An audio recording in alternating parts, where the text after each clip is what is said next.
Je peux laisser ça sur François. Ok, très bien. Bon, on va commencer. Bonjour à tous. Merci de vous être inscrits, votre intérêt aussi pour la recherche. Je me présente, François Cazour, je suis PUPH de psychiatrie au CHU d'Angers et je suis le coordinateur médical du dispositif DIRPSY. Là, c'est notre première session pour ce webinaire d'initiation à la recherche qui est organisé par DIRPSY. Euh, on a voulu ce webinaire effectivement à échelle hémi-régionale, donc pour les trois départements est des Pays de la Loire, le Maine-et-Loire, la Sarthe et la Mayenne. Et l'objectif, c'est d'initier à la recherche en psychiatrie spécifiquement euh, des, tout le personnel médical, tous les soignants de tous bords, soit des médecins, des internes, mais aussi des infirmiers, des IPA, des sages-femmes. Donc, toute personne susceptible à être intéressée, qui est intéressée pour développer la recherche dans son établissement, a été invitée pour participer à ce webinaire. Ce webinaire s'étend sur 9 sessions, sur 9 mois, et on va parler des différentes étapes en rapport avec la recherche en psychiatrie. Aujourd'hui, on va parler de pourquoi déjà faire de la recherche en psychiatrie. On va aussi discuter des différents types de projets de recherche. On va parler un peu de biostatistique aussi, voir comment en pratique on peut rédiger un protocole de recherche jusqu'à la valorisation. Et la dernière séance de ce webinaire, donc en principe, ça sera à la fin de cette année, de l'année prochaine. Oui, probablement en juillet. Cette dernière séance, vous serez invité à présenter un début de projet de recherche. En tout cas, ça va être un sujet de recherche avec une hypothèse et une approche méthodologique. Mais c'est un travail qui se fera en groupe, peut-être en binôme ou en trinôme. Et donc, en tout cas, on vous en parlera au cours des prochaines séances. Aujourd'hui, pour notre première séance, ça sera présenté par le professeur Bénédicte Goyer, qui est notre chef de pôle et chef de service de psychiatrie au CHU d'Angers, qui va vous parler de pourquoi faire de la recherche en psychiatrie, quel est l'intérêt, pourquoi s'intéresser à la recherche.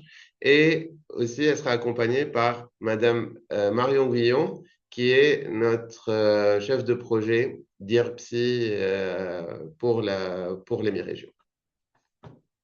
Donc, je laisse la parole au professeur Goyer. Ok.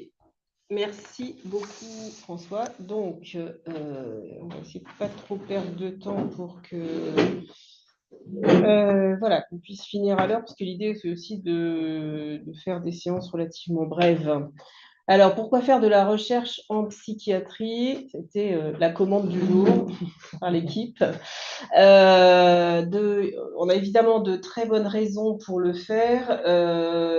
D'abord parce qu'on est tous concernés, donc à la fois parce que les maladies psychiatriques ont une épidémiologie importante. Hein. Il y a beaucoup de patients qui sont concernés par des maladies psychiatriques et donc leur entourage aussi, leurs proches aussi sont concernés.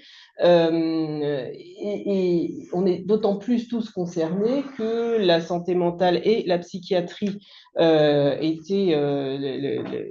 c'était quelque chose d'important là pour l'année et ça l'histoire de la santé mentale hein, comme priorité nationale est prolongée, comme vous le savez, pour 2026. Mais bon, c'est pas que pour ça qu'on fait de la recherche, hein, évidemment, mais quand même, ça montre bien qu'il y a un coût sociétal important. Les maladies psychiatriques, c'est 1 sujet sur 5 qui, au cours de sa vie, aura un trouble psychiatrique, alors plus ou moins sévère, et que donc c'est un coût majeur, évidemment, à la fois individuel, bien entendu, et pour l'entourage, mais aussi en termes de santé publique, hein, puisqu'on est en plein non-signature du projet de loi de sécurité sociale. Mais enfin bon, toujours est-il que ça fait dépenser beaucoup d'argent en direct et en indirect.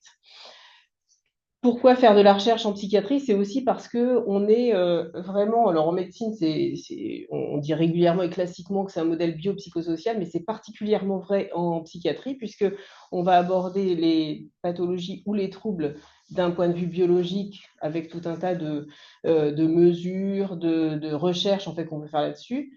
Mais aussi sur des mesures psychologiques, psychodynamiques, psychologiques, voilà. Et puis, l'impact de l'environnement sur le développement des pathologies psychiatriques et inversement des personnes souffrant de troubles psychiatriques dans leur approche de la société, enfin, de leur environnement proche, est particulièrement intéressant à étudier. Et on ne peut pas dire, faire de la recherche en psychiatrie si on construit pas nos projets de recherche avec ces trois dimensions biologiques, psychologiques et sociales, ce qui oblige, quand on fait de la recherche en psychiatrie, déjà dans la clinique tous les jours, et voilà, ce qui oblige à une approche pluri- et interdisciplinaire, ce qui rend d'ailleurs la discipline, ou les disciplines, je parle de la psychologie aussi, très intéressantes.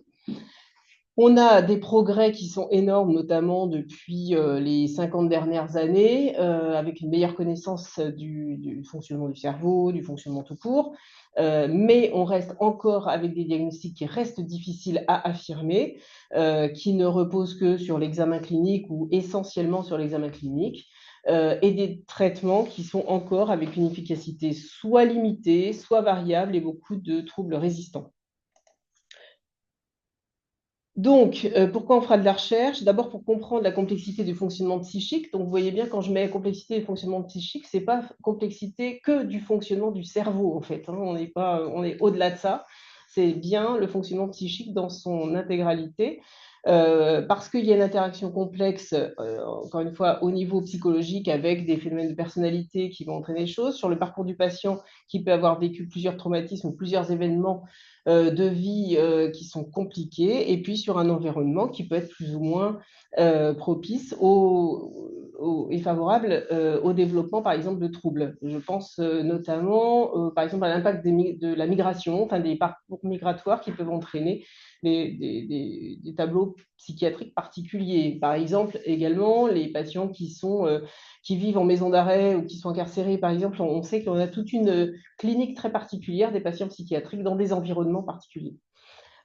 Autour des facteurs biologiques, bien sûr, qui vont avoir un impact. Donc, en fait, si on regarde, on peut regarder des impacts génétiques, des impacts neurobiologiques. Les regarder les uns à la suite des autres ne nous permettra que d'avoir une vision assez parcellaire de l'histoire. Et puis donc les facteurs sociaux, comme je viens de le dire, avec ça c'est un truc un peu particulier. Donc là évidemment on est sur un dispositif territorial, on a une culture qui reste relativement homogène sur les trois départements. Cela dit, on a des patients qui viennent d'ailleurs, donc connaître et regarder la littérature qui se passe un peu ailleurs, c'est intéressant pour essayer de repérer parfois des modifications de telle ou telle clinique. Donc, c'est comprendre aussi le cerveau, donc comment se forment les émotions, par exemple, quelles sont les voies de contrôle, comment les émotions sont régulées, comment le comportement est régulé, comment l'équilibre se fait entre cognition, comportement et émotion. Et donc là, on a tout un tas de fonctionnements à repérer qui vont aussi aller du côté de la neuropsychologie. Comment est-ce qu'un patient qui souffre de schizophrénie ou qui prend des toxiques ou qui prend de l'alcool ou qui a des TOC prend ses décisions? Comment antérieurement à ça, il mémorise en fait les différents événements de vie donc on a aussi une dimension de parcours de vie, comment il est attentif à tel ou tel événement qui va lui arriver. Voilà, tout ça, ce sont des champs en fait qui sont intéressants, qui vont permettre de comprendre mieux le cerveau. On va travailler à plusieurs niveaux. Si on veut faire de la recherche, on peut travailler alors, à un niveau très petit, au niveau des neuromédiateurs, par exemple. Comment est-ce que deux synapses se parlent? Quelle est l'influence des hormones? Donc, vous avez, évidemment, quand je dis ça, vous avez pu comprendre qu'on va avoir des rapports avec je sais pas, avec la médecine interne, par exemple, qui prescrit beaucoup de corticoïdes, avec tout le statut hormonal, les différences entre les femmes et les hommes, comment aussi dans le parcours de vie, enfin, voilà, comment ça se passe avant la puberté, après la puberté, à la ménopause, sur toutes les questions notamment de périnatalité aussi, en fait, les modifications hormonales à ces grands moments de la vie. Voilà, et puis plus toutes les autres substances chimiques. Et là, il y a un grand champ aussi qui se développe, plus ou moins quand même, puisqu'on a beaucoup axé les choses autour des neuromédiateurs du fait de l'histoire de la pharmacologie. On a eu pas mal de recherches autour de la question hormonale, de l'axe du stress notamment, mais aussi, je vous disais, sur les histoires hormonales féminines notamment. Et puis, il y a toutes les autres substances chimiques qui peuvent intervenir dans le fonctionnement du cerveau, qui vont voilà, modifier telle ou telle émotion, tel ou tel comportement, etc. Et puis, on peut aussi faire ces recherches-là parce que quand on va essayer de regarder l'impact de tel ou tel traitement, eh bien, on va regarder en fait sa manière d'agir au niveau du cerveau. On peut regarder aussi au niveau synaptique et réseau fonctionnel, voilà, comment est-ce que au sein d'une même zone, les zones vont fonctionner, mais aussi on est en psychiatrie, contrairement à la neurologie qui va être plutôt sur des zones lésionnelles, enfin sur des niveaux de fonctionnement lésionnel ou sur des zones assez spécifiques. Au niveau de la psychiatrie, on va être plutôt sur des réseaux fonctionnels. Je pense à la schizophrénie notamment, où on va regarder, il y a une surproduction à un moment donné de dopamine, à un moment donné il y a moins sur un autre réseau, et on va regarder comment ces différents réseaux s'impactent les uns sur les autres. C'est la même chose pour la dépression par exemple. Et puis on va regarder aussi les interactions avec l'environnement. Et là, il y a tout un champ aussi qui se développe, notamment sur les aspects de relation en fait, d'un individu dans son environnement. Et là, on peut aller, ça peut être très large, hein, comment une personne qui souffre de symptômes autistiques, par exemple, va se comporter dans son environnement, comment est-ce que un anxieux qui a une anxiété sociale va se comporter dans son environnement, et puis quels vont être les mécanismes d'adaptation pour chacun. Et enfin, d'une manière plus générale, c'est-à-dire que là, on va du plus petit au plus large, quels sont les facteurs de vulnérabilité, ce qui demande par exemple de regarder des cohortes entières, en fait, avec ce qui se passe au sein d'une même famille ou au sein d'un groupe social ou au sein d'une population en général, pour savoir quels sont les facteurs de vulnérabilité, de développement de telle ou telle pathologie ou trouble, en fonction, par exemple, de ces consommations de toxiques. Faire de la recherche en psychiatrie aussi, c'est lutter contre la stigmatisation, c'est combattre un bon nombre d'idées reçues, parce que du coup, on va faire des études, on va évaluer, avec les limites que ça comprend, mais on va évaluer un certain nombre de choses qui vont arrêter de nous faire dire ce patient-là, il présente ça parce que je sais pas quoi. En fait, non, là, on va s'appuyer sur des données, quantitatives ou qualitatives ou les deux, mais qui sont basées sur des preuves issues d'études cliniques, avec un projet, avec des hypothèses de travail, avec des vérifications ou des affirmations ou des confirmations ou pas. Et donc, ça permet aussi de sortir de cette vision morale qu'on a et qui persiste sur la psychiatrie. C'est pas une question de faiblesse morale, c'est bien des histoires de facteurs de vulnérabilité, par exemple. C'est pas l'un égale pas l'autre, hein. Il y a des troubles, il y a des maladies pour lesquelles les patients ne sont pas coupables ni responsables du développement de tel ou tel trouble, y compris quand ils prennent de mauvaises décisions ou qu'ils ont des comportements qui ne sont pas tout à fait ajustés. Mais c'est bien parce qu'ils ont des troubles de prise de décision qui sont inadaptés dans leur dysfonctionnement cérébral. Il n'y a pas de fatalité. Ce n'est pas parce qu'on est en psychiatrie qu'on n'aura pas de traitement, même si encore aujourd'hui, il ne reste pas forcément toujours efficace au moment où, enfin, jusqu'à ce qu'on aimerait bien les avoir, mais on a des traitements qui peuvent guérir, et ça, il faut le dire aux patients. Le fait aussi de faire des études et d'inclure des patients dans une étude, c'est aussi leur permettre de dire qu'un jour, on trouvera des traitements qui pourront les guérir, et peut-être même c'est le traitement pour lequel ils vont faire un essai qui va les guérir et au moins les soulager. Mais ça participe vraiment à la stigmatisation, à la lutte contre la stigmatisation de la psychiatrie. Donc là, on a tous quelque chose à faire. C'est pour ça que je disais, à la fois, on est tous concernés parce que l'épidémiologie des troubles psychiatriques est très importante, mais aussi parce qu'en menant ces types d'études, on lutte nous-mêmes contre la stigmatisation. L'idée, évidemment, c'est de trouver des traitements, si possible, plus efficaces. Et puis, c'est justement, quand on fait des essais, par exemple, sur certains psychotropes ou des associations de psychotropes ou des associations de différentes techniques, et des associations avec des psychothérapies, mais c'est de dire, voilà, ça marche pas, c'est une bonne idée, c'est pas une bonne idée, mais pas, voilà, ça fonctionne parce que dans tant de pourcents des cas, pour tel profil de patient, ça a fonctionné, voilà, c'est-à-dire que on a vraiment amélioré son humeur, ses hallucinations, je sais pas quoi, mais c'est pas du j'y crois ou j'y crois pas. La croyance n'existe pas. C'est même un concept philosophique. En tout cas, la croyance, c'est autre chose en fait, mais c'est pas scientifique, quoi. Donc, parfois, on a des traitements. C'est aussi bien, la recherche, c'est pas forcément d'aller regarder si tel traitement va agir sur le récepteur numéro X27-2002, mais c'est aussi par rapport à la vie quotidienne, par rapport à nos pratiques de clinique quotidienne. C'est, moi, j'associe tel traitement avec tel traitement. Est-ce que c'est bien? Est-ce que c'est pas bien? Est-ce que c'est une bonne idée? J'ai lu ça dans telle revue, très bien. Mais c'est aussi tester en fait ce qu'on fait, parfois par intuition, parfois parce qu'on l'a vu faire ailleurs, mais c'est aussi bien de le valider réellement pour savoir un petit peu ce qu'on fait. Et puis, là-dedans s'implique aussi la recherche sur les psychothérapies. Est-ce que telle ou telle psychothérapie est efficace? Pour quelle pathologie? À quel stade? À quel moment? En aigu? En intercrise? Est-ce qu'on commence telle ou telle psychothérapie là tout de suite maintenant parce qu'on est en situation d'urgence? Ou bien est-ce qu'on y va un peu plus loin? À quel moment? Je pense par exemple à la dépression. Les 2 premiers mois, est-ce que c'est un intérêt de faire des TCC? Je ne suis pas certaine. Encore faut-il le démontrer. À partir du 2e mois, une fois qu'un tel niveau a été récupéré, ça peut peut-être valoir le coup. Encore faut-il que les fonctions neurocognitives soient restaurées à peu près. Donc tout ça, ça doit s'évaluer. Et à partir du moment où les psychothérapies, dans psychothérapie, il y a thérapie, donc ça doit s'évaluer comme le reste.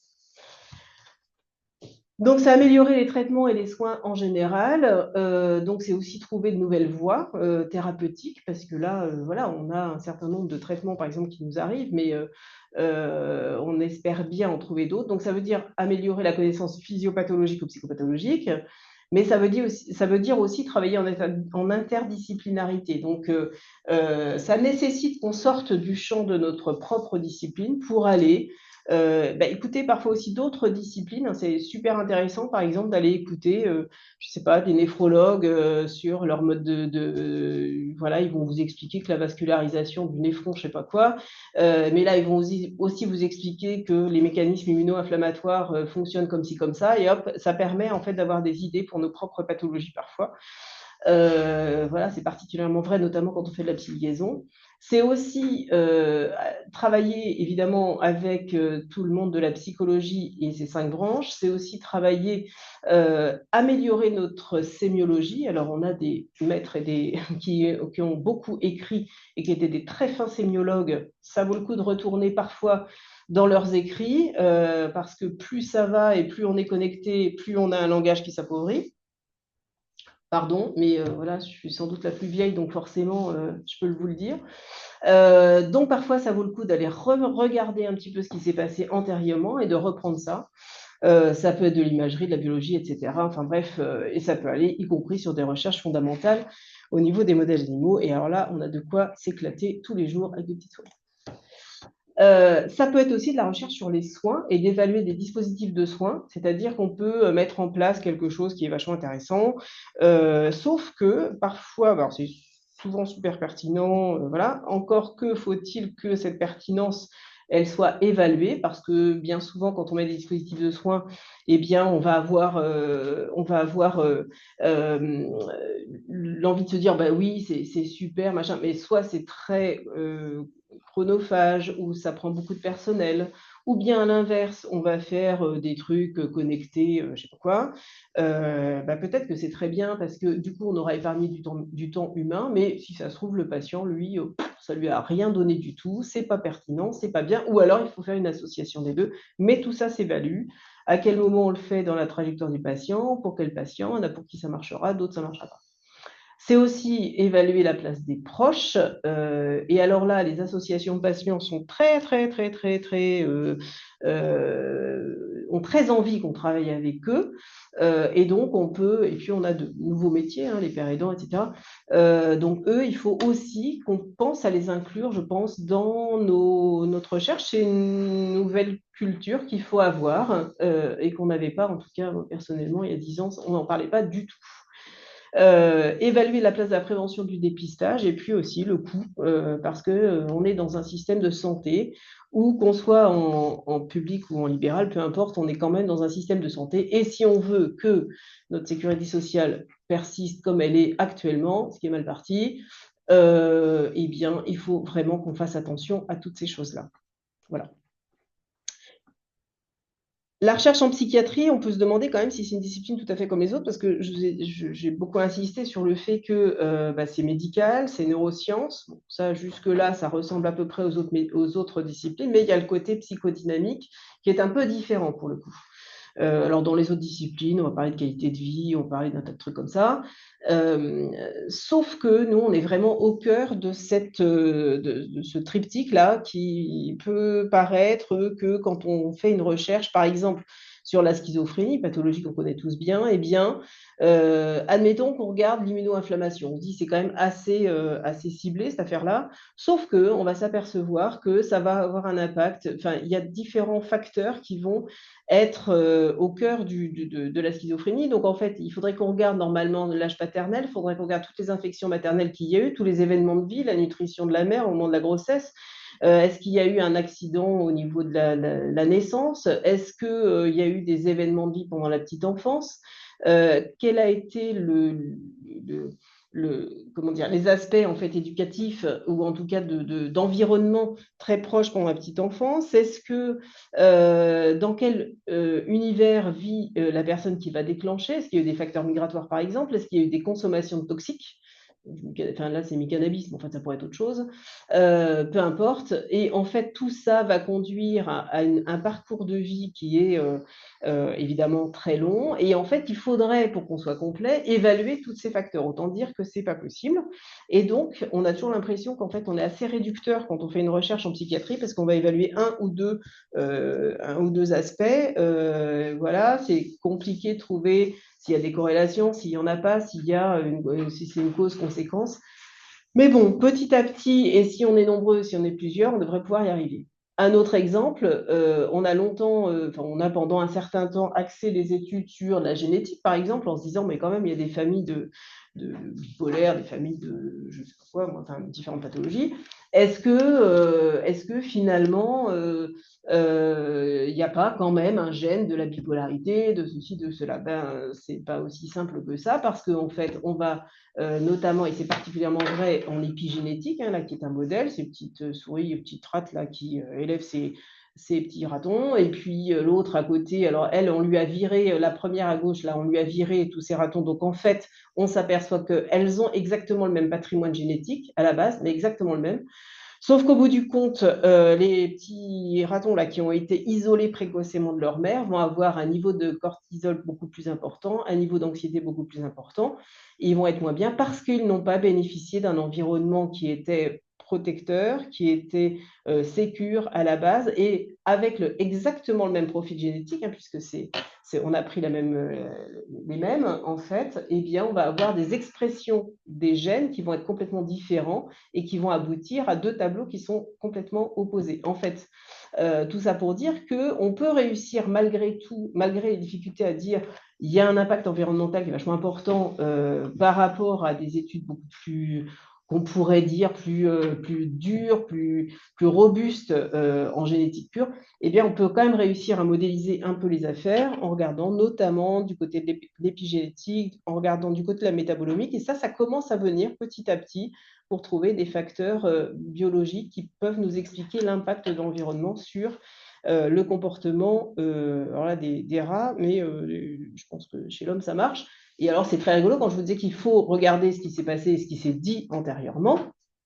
Il y a des auteurs qui l'ont décrit beaucoup plus tôt, sans en avoir la preuve épigénétique, mais les histoires de toutes les théories d'attachement, etc., c'est exactement là. Sauf que là, on a la preuve par neuf que c'est bien ça, que Bowlby et sa théorie d'attachement n'étaient pas complètement déconnantes, en tout cas sur le fond.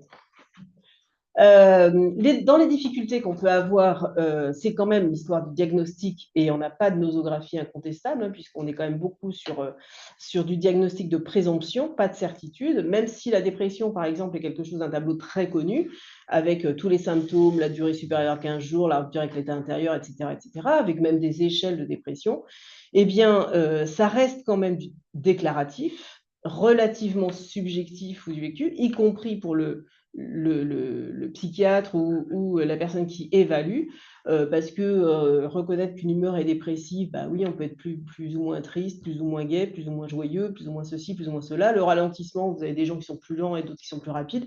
Enfin bref, évidemment que c'est une rupture avec l'état antérieur, donc c'est ça qui va faire le diagnostic, mais pour autant, c'est quand même des faisceaux d'arguments qui ne sont pas sur une mesure claire, nette et précise, y compris on pourrait dire par exemple le sommeil, bah oui c'est très clair, sauf que y a beaucoup de gens qui disent ne pas dormir et en fin de compte ils empêchent leurs voisins de dormir parce qu'ils ronflent.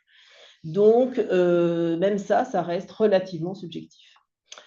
Dans les difficultés qu'on peut avoir aussi, c'est des formes cliniques qui sont différentes, qui sont évolutives, avec des maladies qui sont durables. Donc, en fait, à quel moment on fait l'étude? Est-ce que c'est sur une intercrise? Est-ce que c'est pendant un état aigu? Est-ce que c'est au tout début? Est-ce que c'est après ou avant traitement, etc., etc. Donc, on a plein de variations, et donc toujours en lien avec l'environnement.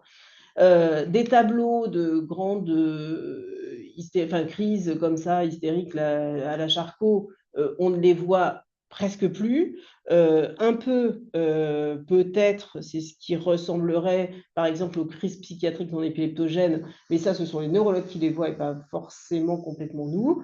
Et puis, à l'inverse, vous avez le concept du burn-out ou de l'épuisement émotionnel au travail, etc., qui vont nous arriver malgré tout en consultation, et on voit bien quand même que c'est des tableaux qui peuvent être évolutifs par rapport à un vécu sociétal. Donc en fait, c'est aussi, on ne va pas avoir les mêmes tableaux, par exemple en Asie qu'en Afrique qu'en Europe. Voilà, donc ça, tout ça, il faut le regarder de près quand on fait une étude, ce qui ne simplifie pas les choses. Et puis évidemment, nos patients, ils ne nous disent pas, si on revient à la dépression, nos patients, ils ne nous disent pas ce qu'on a vu tout à l'heure dans les critères de la dépression, avec les troubles attentionnels, troubles mnésiques, troubles de concentration, etc. D'ailleurs, ces troubles de concentration, ça va plus vite. Ils ne nous disent pas j'ai un trouble de concentration en fait. Ils vont nous expliquer tout un tas de trucs et à partir de leur discours, donc c'est très déclaratif encore une fois, à partir de leur discours, on va essayer de mesurer des choses qui paraissent un peu non mesurables en fin de compte, hein. Et donc, par exemple, on va mesurer les émotions. Bon, on peut leur présenter des planches comme ça avec des petits bonhommes là, qui sourient ou qui font la tronche. Et donc, il faut qu'ils récupèrent au plus vite pour voir s'ils sont ou pas aptes à reconnaître des émotions et quelle est leur vitesse de réception de l'émotion. Évidemment, quand on met un visage comme ça, eh bien, c'est pas la même chose. Donc, en fait, quand on va décrire une recherche, eh bien, on peut aller sur des niveaux de précision plus ou moins importantes en fonction de ce qu'on cherche. Et on essaie quand même au maximum d'aller vers des choses les plus écologiques possibles, même si ça reste ce qui est un peu différent par rapport aux autres études médicales, par exemple. Voilà. Et donc, tout ça pour dire qu'au bout du compte, quand on fait de la recherche clinique, eh bien, il va falloir qu'on aille sur des principes, par exemple, ça c'est très neuropsychologique, le truc est à l'envers, ça ce sont des troubles neuropsychologiques qui se traduisent en clinique auprès de nos patients par différentes choses. Donc, on a toujours la nécessité en fait de traduire nos symptômes avec d'autres concepts en fait plus comment dire, plus théorique. Voilà. Donc, quand on va faire de la recherche en psychiatrie, en dépit des difficultés qu'on peut avoir, et je ne vous parle pas forcément des histoires de consentement, pas consentement, etc., mesures de protection et tout ça, mais ça, on verra ça au fur et à mesure. Quoi qu'il en soit, il faudra avoir un programme construit à partir de concepts, en partant d'hypothèses aussi précises que possible et pas tous azimuts avec je réponds à 27 questions en un seul protocole. Ben non, on fera 27 protocoles pour répondre à 27 questions. Et puis avec des méthodologies et techniques appropriées. Donc on va partir comme on le fait d'habitude, mais ça vous verrez ça sur les différentes séances, sur la méthodologie réelle de travail, mais vous voyez qu'en gros, pour faire très vite, en fait, on va apprendre les mêmes méthodologies qu'on prend dans n'importe quelle recherche clinique de n'importe quelle discipline. avec des objectifs qui vont être, et c'est pourquoi faire de la psychiatrie, la recherche en psychiatrie, de la psychiatrie, c'est sûr qu'il faut en faire, mais de la recherche en psychiatrie, c'est réduire la souffrance, c'est une nouvelle équilibre, c'est peut-être un jour enlever certaines pathologies, mais ça, c'est la médecine en général. Et en fait, vous voyez bien que finalement, ça ne s'éloigne pas du tout de la recherche, quelle que soit la discipline. Donc, la psychiatrie est une discipline médicale comme les autres, médico-psychologiques comme les autres, avec les mêmes modes de fonctionnement que n'importe quelle recherche. Et donc, on va pour ça mener un projet d'étude, mais ça, je ne vais pas, c'est juste pour vous développer un peu présenter un peu le truc en global. Et ça, ce sera revu au fur et à mesure sur comment précisément, quand on monte un projet de recherche clinique, sur quels facteurs on doit s'appuyer, regarder précisément. Et puis, on interprète les résultats. Alors, si on fait de la recherche fondamentale, on fait de la recherche fondamentale. Si on fait de la recherche clinique, moi, je n'ai de cesse de dire que c'est intéressant de faire de la recherche clinique à condition que les hypothèses qu'on a formulées soient en lien avec la clinique et pas complètement à l'ouest, parce que c'est très intéressant de regarder un truc qu'on ne voit jamais. Mais au point où on en est en psychiatrie, je pense que c'est bien d'aller chercher des choses qui vont nous servir au quotidien et pas des trucs un peu compliqués. Il y a quelques difficultés particulières, mais qui seront abordées aussi au fur et à mesure sur le consentement, sur les mesures de protection, sur des questions éthiques qui ne sont pas simples à résoudre parfois avec nos comités d'éthique ou les comités de protection des personnes. Encore une fois, parce que la psychiatrie est considérée comme particulière, alors que je viens de vous dire que non, en fait. Elle est considérée comme particulière et justement faire de la recherche dans ce domaine, c'est vraiment précisément déstigmatiser, y compris auprès de nos comités d'éthique et comités de protection des personnes, en disant il n'y a pas de raison particulière qu'on fasse différemment des autres. Donc, en conclusion, et j'avais dit que je ferais 30 minutes, et ça fait 28 minutes, donc oui, il faut faire des études en psychiatrie, des études qui restent, à mon avis, enfin en tout cas c'est ce qu'on souhaite sur ce webinaire, c'est vraiment qu'on puisse faire des études utiles, efficaces. C'est pas la peine de se dire qu'on va grimper l'Everest sans entraînement. Par contre, le terrain est grand, il y a des grandes possibilités, tout le monde peut participer. C'est un vraiment grand terrain de jeu. Toute idée si petite qu'elle soit, et il n'y a pas de petites idées, qui paraît, je ne sais pas, alors, parce que souvent ce qu'on entend, c'est j'aimerais bien regarder ça, mais je suppose que ça a déjà été fait 36 000 fois. Peut-être. Peut-être, mais finalement, c'est peut-être la 36 millième et une fois qui va être utile. Et de toute façon, si elle peut être utile pour demain, eh ben, tant mieux, il faut y aller. Donc, en fait, il n'y a pas de petites idées, il n'y a pas de petits projets, il n'y a pas de petits protocoles.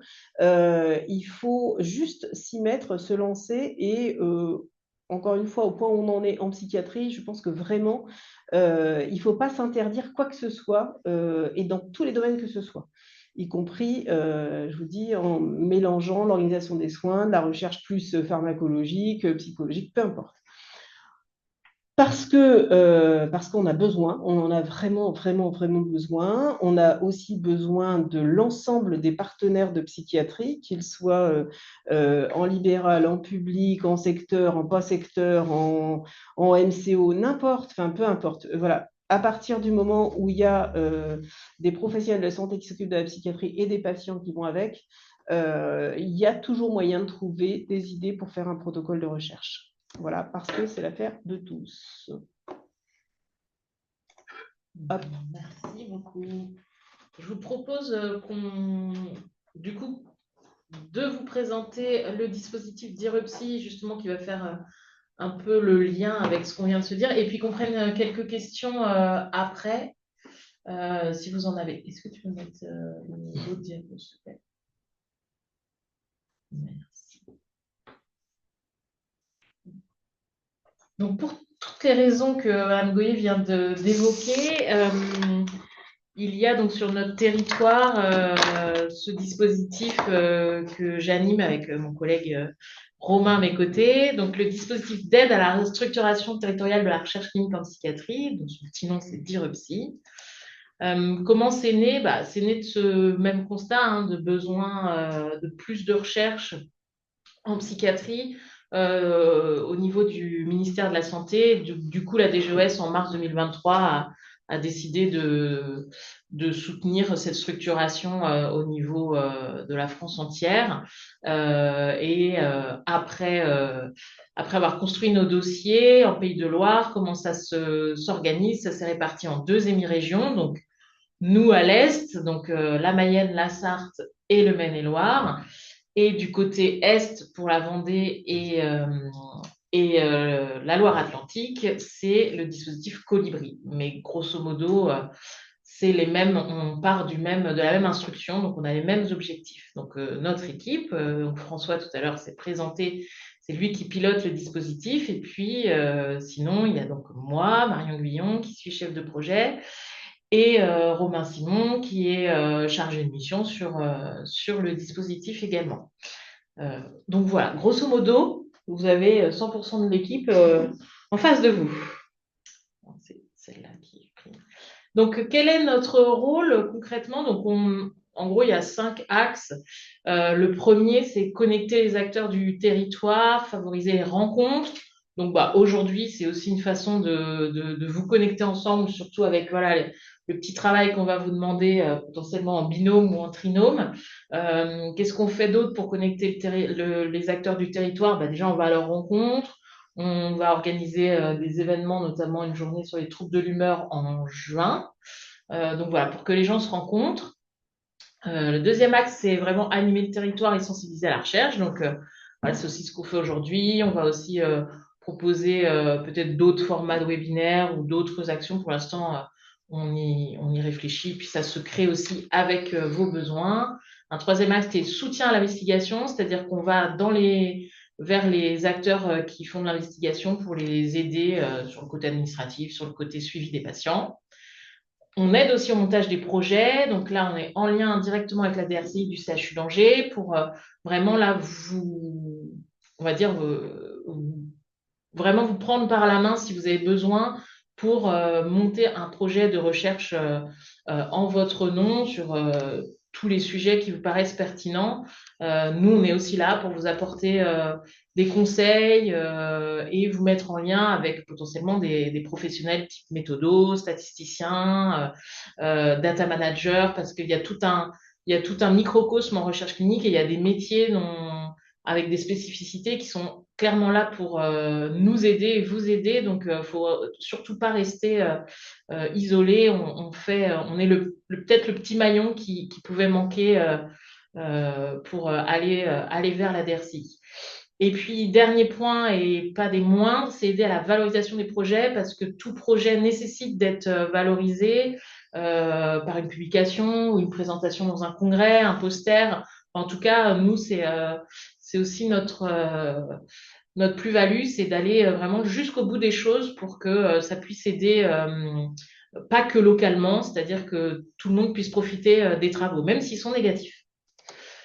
Alors rapidement, comment on s'organise? Donc, j'ai parlé de la DRCI. D'ailleurs, j'ai donné un acronyme, mais la DRCI, c'est de la Direction de la recherche clinique et de l'innovation. Et du coup, nous, on fait partie de la Valence de territoire, donc Sarthe-Anjou-Mayenne, mais avec la thématique donc psychiatrie et santé mentale.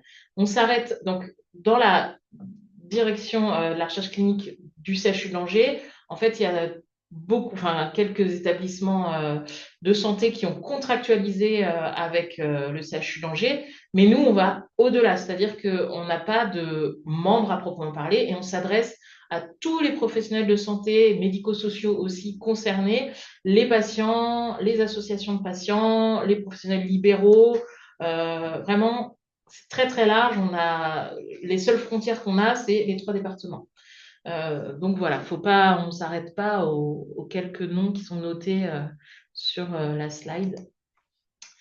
Et on a donc, au-delà de la direction de la recherche, on a créé un comité de coordination qui est composé de 12 membres, ce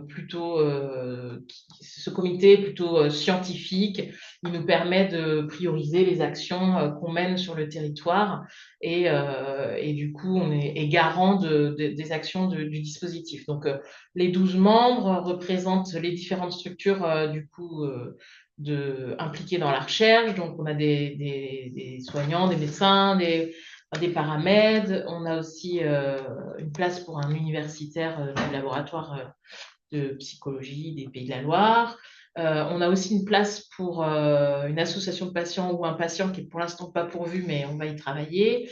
Voilà, et du coup, il y a aussi des représentants de la pédopsychiatrie, de la psychiatrie adulte. Enfin, c'est très varié et c'est pour ça aussi que c'est important et que ça fonctionne pour le moment parce que justement, ça représente de manière très large tous les types de prise en charge. Et donc, on se réunit tous les premiers jeudis des mois pairs.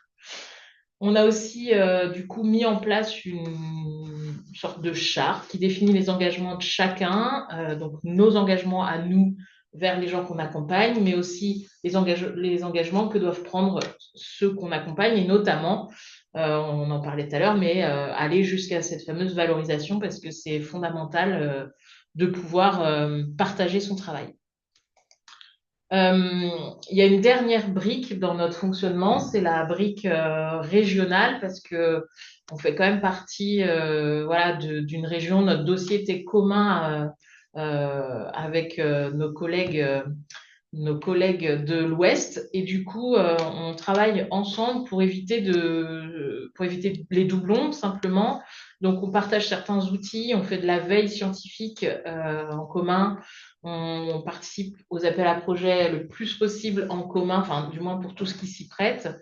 Et on travaille aussi conjointement avec nos voisins et l'Observatoire régional de santé des Pays de la Loire. On travaille ensemble pour justement faire, en gros, sur les données de santé en santé mentale sur le territoire régional.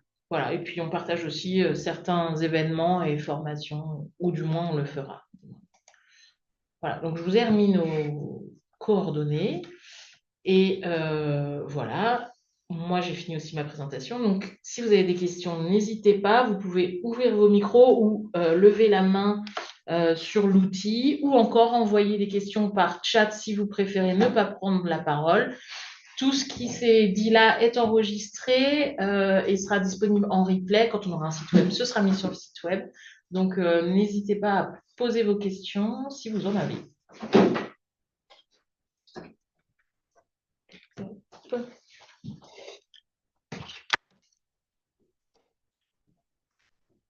de questions. Excusez-moi. Oui. Bonjour, je ne sais pas si vous m'entendez. Très bien. Je vous entends. Oui, bonjour, moi je suis docteur Sabi, je travaille à l'EPSM sur l'unité de périnatalité, mais plus précisément l'hôpital de jour qui a ouvert l'an dernier. Donc, je suis une collègue du docteur Dejean qui est aussi présente, mais sur le site du CH aujourd'hui. Et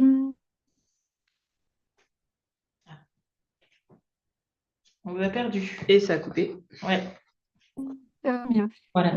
On est en tout cas ravis de cette proposition de webinaire.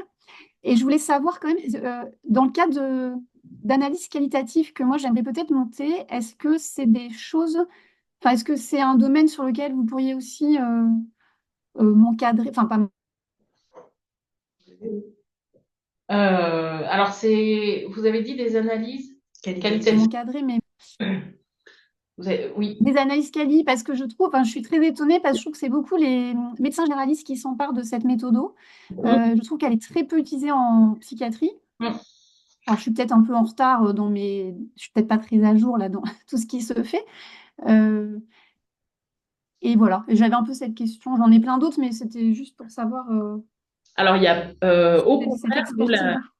la méthode Cali, c'est quelque chose qui nous importe beaucoup. Il n'y a pas que les soins primaires qui s'en emparent, il y a aussi beaucoup les paramédicaux. Oui. Et on a la chance aussi dans notre réseau là, de Direpsy d'avoir très nouvellement une sage-femme qui est thésée et qui maîtrise pas mal la méthode Cali, donc on espère vraiment pouvoir monter quelque chose aussi autour de ça et du coup accompagner au mieux les porteurs de projets sur cette valence-là. Et même, pourquoi pas, si on peut rêver, qu'il y ait aussi du temps de méthode Cali à la DRCI un jour, mais on n'y est pas. Mais en tout cas, oui, c'est clairement bienvenu comme méthodologie parce Ok, que ça a toute sa place dans la spécialité qui est la nôtre. ok, bah merci beaucoup pour la réponse. N'hésitez pas si vous avez d'autres questions, parce que pour l'instant, Il n'y a pas de main qui se lève. il n'y a pas de main Non. qui se lève. Alors, moi, j'ai d'autres questions, puis on me coupera la parole, hein, n'hésitez pas si les collègues qui veulent partir. Pour tout vous dire, moi, quand je suis arrivée en Sarre, donc je viens de Touraine, je travaillais au CHU, puis après dans un hôpital de périphérie. Et quand je suis arrivée au Mans, j'avais la vague idée de peut-être m'inscrire en thèse de sciences, mais ça s'est jamais fait. Enfin, bref, en tout cas, il y avait l'idée de développer des projets de recherche sur l'axe de la psy-périnate, parce que moi, je travaille en périnate là depuis 4 ans maintenant. Et donc, je suis allée rencontrer les acteurs du CHM, parce que ce qui est particulier pour nous en périnate, c'est qu'on travaille sur plusieurs sites, mais on travaille notamment sur le site du CH, donc on est un peu hébergé. Et nos patients, ils font partie de notre file active en psy, mais parfois on est amené à les rencontrer, notamment dans le cadre de la liaison. Vous voyez, on va à la maternité. Et donc, je me dis que si on devait monter des projets qui concernent les bébés les plus jeunes, il faudrait absolument qu'on soit dans un partenariat étroit avec les pédiatres et les gynécos. Mm. Et moi, je n'ai pas réussi formellement à les rencontrer. J'étais passée par une cadre pour lui parler d'un projet qui aurait pu les intéresser. Elle était emballée, mais en fait, la réunion avec les pédiatres s'est jamais faite. Bref. Et donc, je voulais savoir si votre dispositif d'IREPSI pourrait faciliter ce genre enfin, provoquer un peu des rencontres que nous, on n'arrive pas à provoquer sur le terrain. Bah, c'est vraiment ce que j'ai dit tout à l'heure, hein, c'est que c'est interdisciplinaire, enfin voilà, on ne peut pas faire sans. Donc, en tout cas, c'est la philosophie du dispositif et de notre souhait ici, hein. Voilà, c'est vraiment, peu importe qu'on aille vers des immunos, des pédiatres, des gynécos, des gériatres, peu importe, quelle que soit la spécialité, ça c'est côté médical, mais aussi sur des sociologues, enfin peu importe, hein, c'est vraiment, l'idée c'est d'abord d'avoir une idée, une hypothèse, et Oui, à partir de là, on voit quels sont les partenaires qu'il faut aller solliciter, et Diapsys sera là pour aller solliciter les partenaires en question, si toutefois vous n'avez pas réussi à le faire, ou si vous n'avez pas le temps, parce que c'est aussi ça. Oui. C'est surtout beaucoup ça d'ailleurs. Mais en fait, la question, c'est d'abord de se poser, enfin, de se poser une question, une hypothèse, et après, le dispositif permet de mettre en place quoi, les oui, objets. bien sûr. Les Non, mais objets. on ne va pas aller voir les gens si on ne sait pas pourquoi on veut leur parler. Je suis bien d'accord avec vous. L'hypothèse ne prendrait pas. Voilà, c'est à partir de la question de recherche qu'on va utiliser les objets, et quand je dis objets, c'est les collègues, etc. quoi. Et effectivement, concrètement, nous, on offre du temps disponible et un peu une boîte à outils qui, enfin, voilà, selon vos besoins. Et on a, du coup, nous, avec Romain, un réseau plutôt axé recherche, donc potentiellement des entrées différentes. Et Oui, nous, se charger d'organiser la rencontre et du par coup, exemple. Oui, vous, d'accord. enfin, on vous décharge de ça et on fait à votre place jusqu'à la rencontre, quitte à même être là physiquement avec vous, ou si ça se fait en ligne, peu importe, mais Ok, vous accompagner sur tous ces aspects un peu pratiques et vous décharger, quoi. En fait, on est super. prometteur. C'est ça.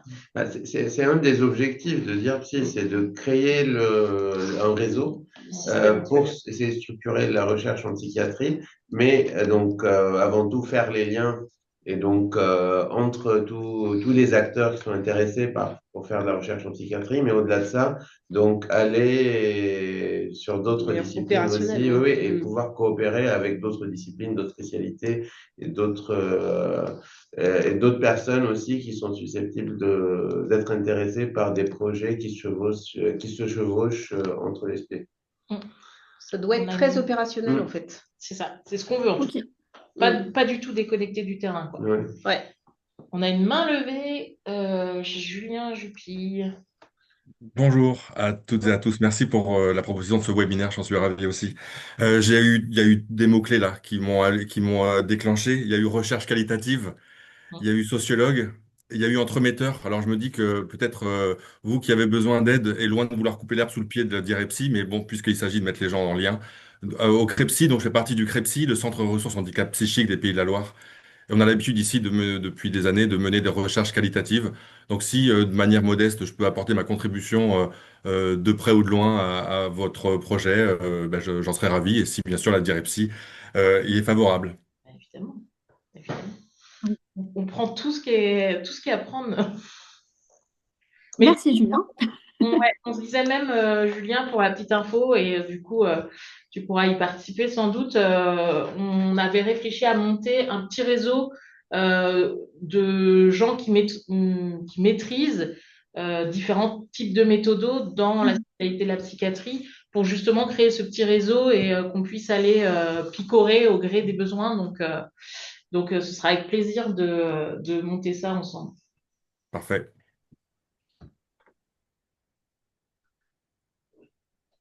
Merci, je pense qu'on est au bon endroit. Delphine.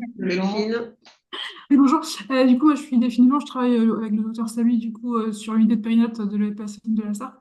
Bonjour à mes anciens collègues. Et du coup, moi, quand je me suis inscrite, j'avais pas forcément une idée de recherche précise. Mais du coup, là, voilà, peut-être que je vais y réfléchir. C'était plus suite à ton mail, François, sur l'étude que vous voulez mener sur les femmes en postpartum avec des effets suicidaires et le protoxylazote, et me dire comment nous, on le met en œuvre vraiment concrètement sur nos unités. Euh, Parce que voilà, l'idée est très séduisante, mais c'est comment on fait en vrai.